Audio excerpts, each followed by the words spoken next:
Hello everyone, my name is Dex, and today I'll be showing you how to build an industrial, very high-speed Zerotick Sugarcane farm that works in Minecraft Bedrock Edition 1.13, so it works in the latest update.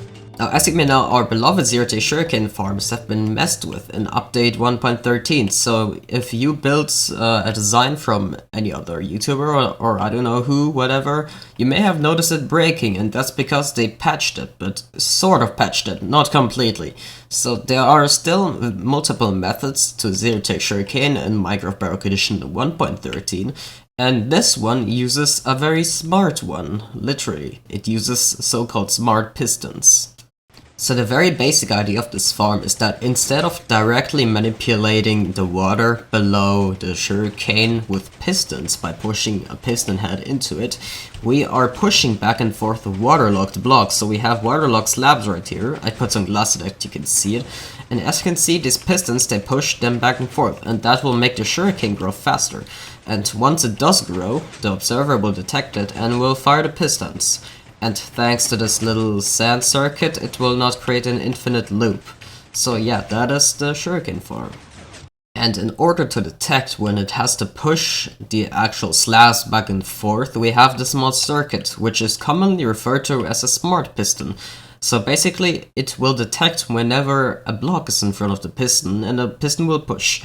So how it works is that the torch will power the block, which will power the redstone dust, which will power the piston, and that's very simple. So we put a block in front of here, it gets pushed, etc, etc, and that's how it works. It just basically pushes back and forth a block, so we can demonstrate this real quick. Just put some things right here, and as you can see, the block gets pushed back and forth. It's a very simple circuit, but it's also very useful.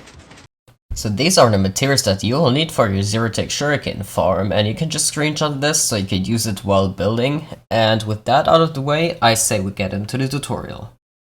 So we are going to start this off very simple by just making our output chest. So this is our output chest, and this is where all the sugarcane will land in. And just put some hoppers on top, and put 3 solid blocks on either side, so just like this. Then you want to go up by 1 block, break that, and just pull an outline right around here, so just like this. Place 1 water source on every side. There we go. And just place some buttons, just like this. Now get your solid blocks. Place 3 blocks here, and something like this. Do the same on the other side. There we go. Then you can already place your dirt in. Place your torches, so just like this, do that on every side. Solid blocks, more solid blocks. You can place in your pistons already. Then place in your redstone dust, so 1 here, 1 here, 1 here, 1 here, and 1 here. Place more solid blocks, so like this, and like this. We can already place our inputs, so this is a solid block right here, a redstone torch, and our lever.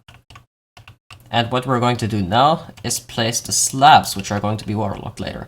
So just place 1 solid block, go out with the slabs like this until you get to the last block, which is going to be a solid block as well. So just like this. That activated, never mind. Right here. Slabs, solid block. Alright. Now what we can do is take our solid blocks and pull them all along like this. Just like this. And now that we have our slabs fully encased, we can waterlog them. So just put a water source on every single slab. Perfect. And now we can take our solid blocks and outline it like this. So just pull solid blocks around. There we go. And now take your stairs and pull them all along above the slabs and then waterlog them, and do the same thing on the other side. Alright. Now we can take our observers, so place 1 right here, 1 right here. Place a salt piston facing up. Do the same on the other side. Sand on the piston, sand on the other piston as well. And we can already place in our breaking pistons, so those are the pistons that will break the sugarcane. Alright, just like this. We can take our solid blocks.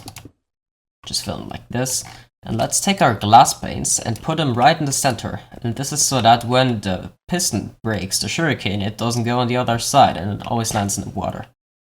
Alright, what we can do now is close this up. So you can do this with solid blocks, and I'm just going to do it with glass so that we can see through.